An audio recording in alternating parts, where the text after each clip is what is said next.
Hey everybody, welcome to the Upper Cumberland Reporter Coaches Show. I'm your host, Noah McKay. We're continuing our series bringing you to area high schools to preview the upcoming 2019 high school football season. And today we're at the home of the Wildcats in Monterey to talk with head coach Scott Hughes about the Wildcats' upcoming season, his expectations, his outlook on the region, and so much more. It's going to be a lot of fun. Stay tuned. I'm joined by Monterey Wildcats head coach Scott Hughes on the Upper Cumberland Reporter Coaches Show. Coach, thanks for joining me. Your team gets things started August 23rd against Sale Creek.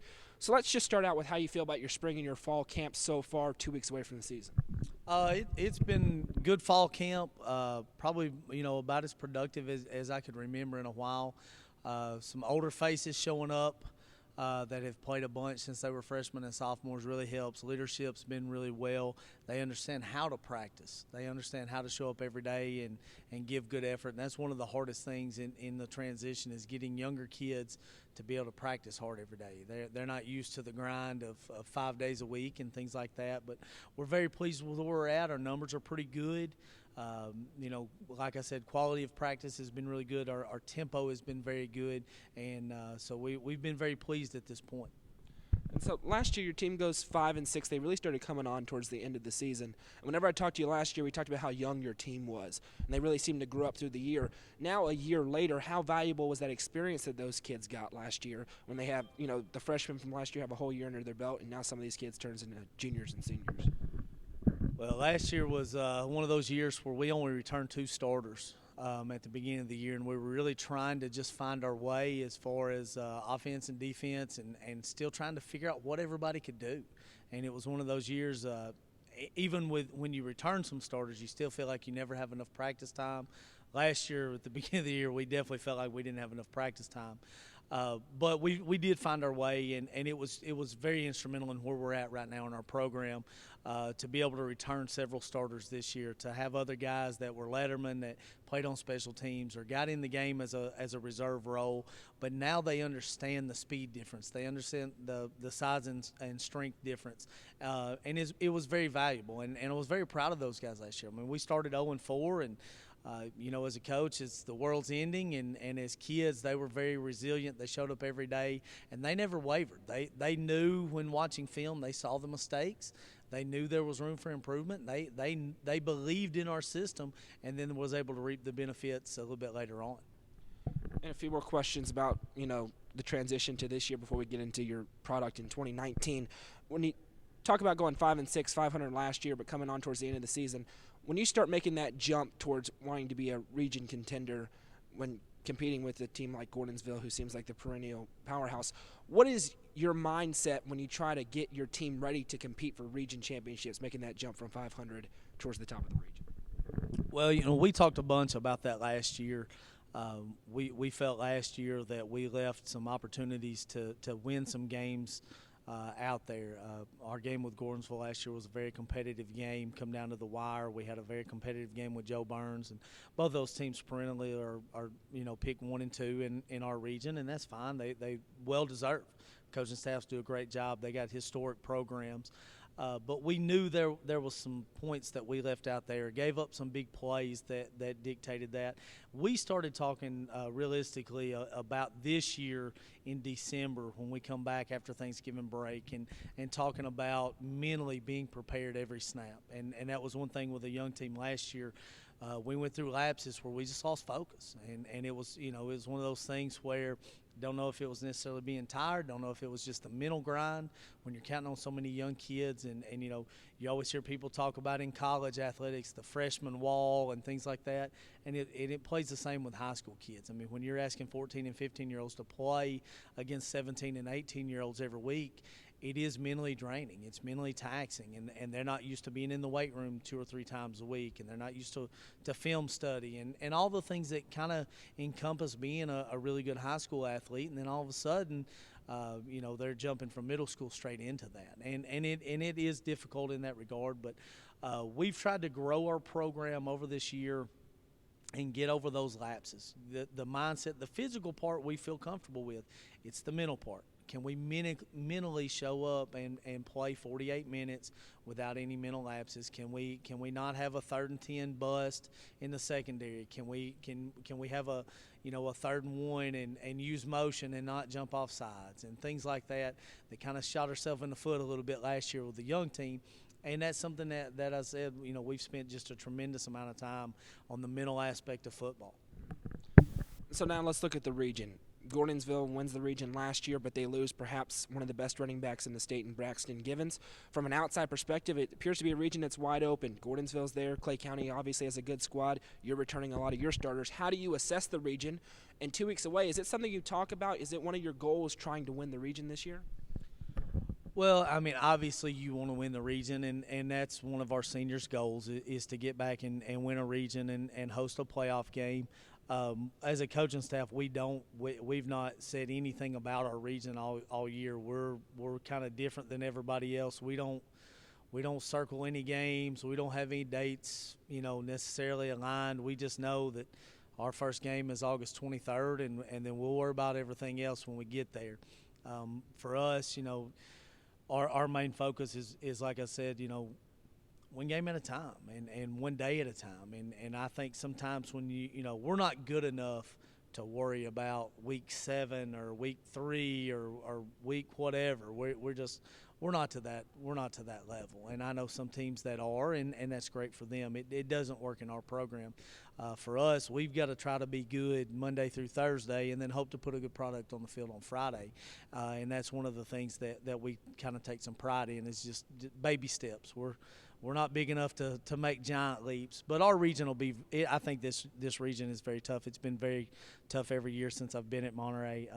Obviously, Gordonsville is your big name every year, historic program. They've won state championships, and you tip your hat to them. Traditional football city, traditional football town. They take a lot of pride in it. Joe Burns in the same way. Joe Burns have played in 2 state championships in about the last 6-7 years. Another football town, just very prideful from the time they're little on up. And those guys are always going to be picked 1 and 2. Clay County has a historic football program, great athletes. You always hear about how good they are, and they are. They back it up. They're going to be good. So I'm going to say those 3 teams, obviously, everybody gives them credit. Pickett County's getting better. They got a ton of athletes from what I hear. And what I heard this summer, and Coach Swanner does a good job at Red Bull. He's created some stability, and I think he'll do a genuine job there as well. So now let's look at your team on the field in 2019. High school football, obviously the conversation usually starts with the quarterback. So let's look at Jordan Key. Last year really kind of came into his own along with your entire team as the season went on. What's the biggest thing you've seen out of him improvement-wise from last year into this spring and fall camps? He's just comfortable. He now understands the system. He knows what he can do. He knows what his teammates can do. And we talked about it in the offseason about becoming a leader, and he's done that, not only physically, but he's now a little bit of a vocal leader. He's getting guys lined up, and he's making sure everybody's where they need to be. And last year, he's a first-year starter, and he was worried about himself, and rightfully so. But he was trying to just make sure that he was doing what he needed to be doing and not everybody else. But he's now comfortable in that and has got it to where he can make some adjustments on his own and make sure everybody's where they need to be. And he's a fun kid to coach. Just a tremendous character kid.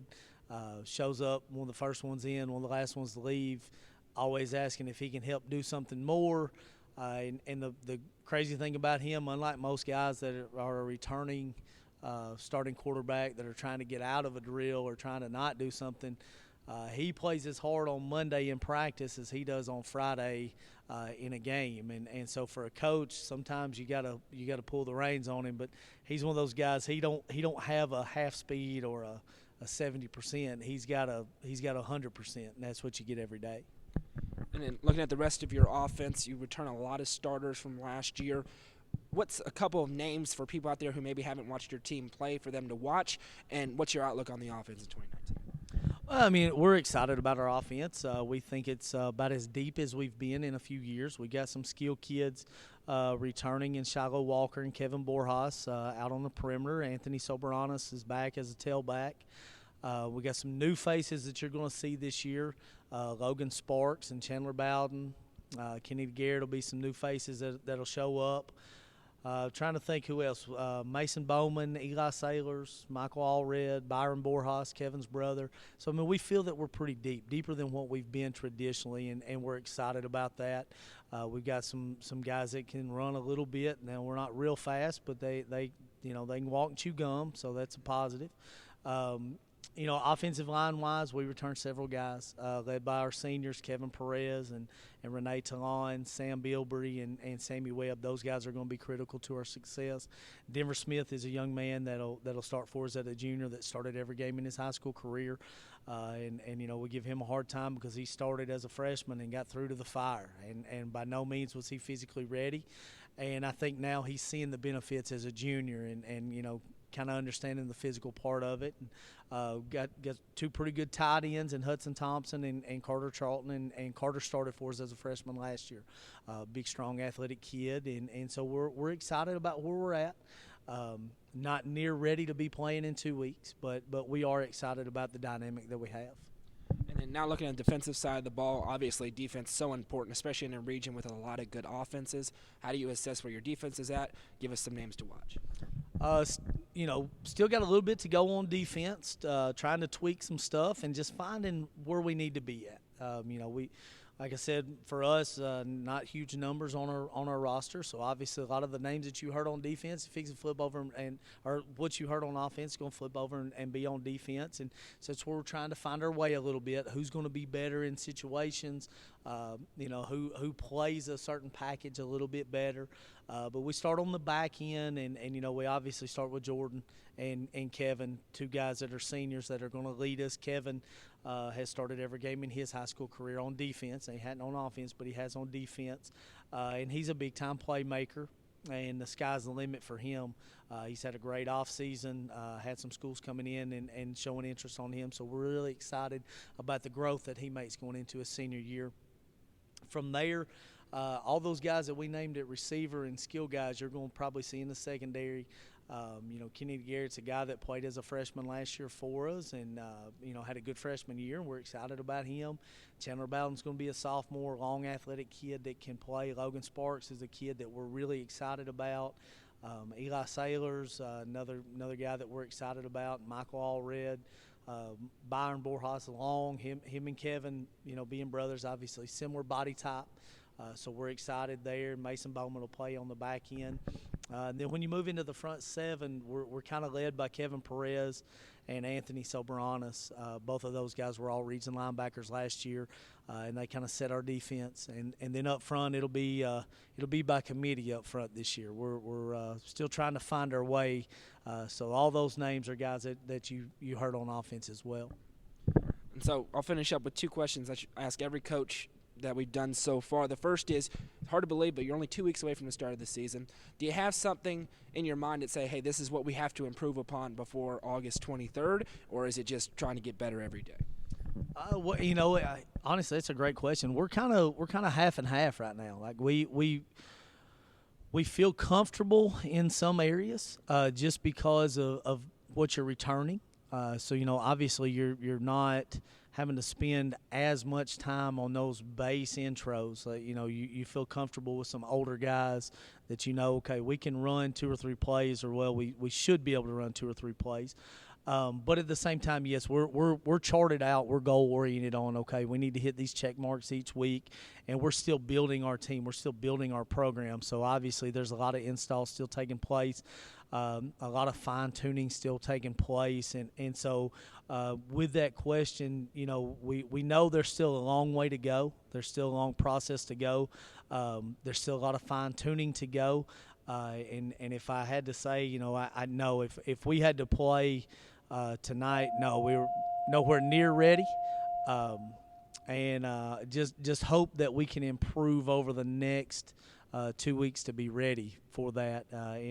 You hope that your leaders, you hope that your seniors take over and feel that urgency because they're getting it from our coaches, and we're talking about it every day, that just being urgent.